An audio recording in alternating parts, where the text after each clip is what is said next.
Viewers and followers, লোকে বলে তুলসী বনে বাঘে খাবে। শব্দটার মানে হচ্ছে তুলসী বনে কখনো বাঘ থাকা সম্ভব না, কিন্তু তুলসীর আছে এত গুণ যে আপনার শরীরকে, আপনার মনকে, আপনার দেহকে শুধুমাত্র পবিত্র নয়, আপনার সুস্থ রাখার এক মহা ঔষধ এই তুলসী গাছ। পৃথিবীতে যত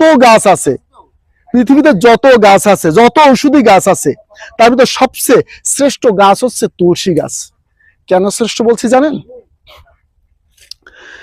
তুলসী গাছ বাতাস থেকে বেশি পরিমাণে কার্বন ডাইঅক্সাইড শুষে নিতে পারে।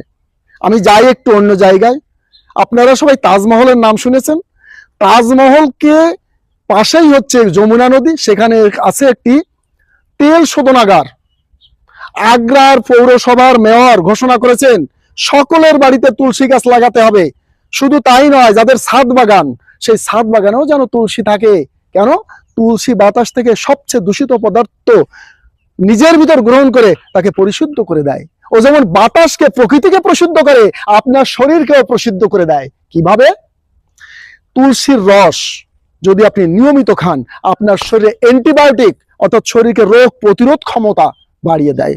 তুলসীর রস যদি নিয়মিত খান, একটু আদা দিয়ে, আপনার শরীরের ভিতর যত রকমের শ্লেষ্মা বলেন, কফ বলেন, জমা কফ, ওটা তরল করে বের করে দেয়। আচ্ছা বলুন তো, এমন একটি গাছ কি আপনার বাড়িতে থাকতে পারে না? অবশ্যই লাগাবেন, কারণ এর ভেষজ গুণ অপরিসীম, যা বলে শেষ করা যায় না। কেউ জেনে বা না বুঝে ধর্মীয় অন্তরালেও এর চাষ করে, তারা না বুঝে এর গুণাগুণটা নিজের মধ্যে নিয়ে নেয়। তুলসীর পাতা, তুলসীর ফল, তুলসীর মূল, তুলসীর শরীর, সব কিছুই মানুষের শরীরের জন্য উপকার।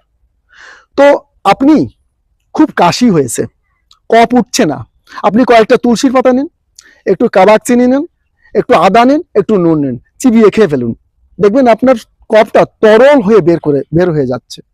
তো এমন একটি গাছ আপনার জানা উচিত। তুলসী গাছ অনেকে, হিন্দু সম্প্রদায়ের লোক যারা, তুলসী গাছ অনেকে ভক্তি করে পুজো করে, তুলসী গাছে পুজো করে, প্রণাম করে, নমস্কার করে, দ্যাটস এনাফ। কিন্তু গুণাগুণ যদি না জানে, ও পুজোয় কোনো কাজ হবে না যদি শরীরের পুজো ঠিক না রাখেন। ভাই, এর গুণাগুণ জানেন, নিজে ব্যবহার করেন, সুস্থ থাকেন। ভগবান বলেন, আল্লাহ তাআলা বলেন, এটা একটা নিয়ামত আপনার কাছে হাজির করেছে, এর ব্যবহারটা সঠিকভাবে জানতে হবে। শুধু প্রণাম করলে আর ওর ধুলি মাথায় নিলে ওর পুণ্য হবে, ওর গুণাগুণ কোনো কাজ হবে না। ওকে ব্যবহার করতে হবে। নিয়মিত তুলসী ব্যবহার করুন, সুস্থ থাকুন। অ্যান্টিবায়োটিকের মতো শরীরে রোগ প্রতিরোধ ক্ষমতা আপনার বাড়িয়ে দেয়। কফ চিরতরে চলে যাবে, কোনোদিন ঠান্ডা লাগবে না। গোলমরিচের সঙ্গে তুলসী যদি আপনি ব্যবহার করতে পারেন, তো ভালো। ভিউয়ার্স এন্ড ফলোয়ার্স, এই অনেক কথা বললাম, মনে কিছু নেবেন না, কেউ মনে কষ্ট নেবেন।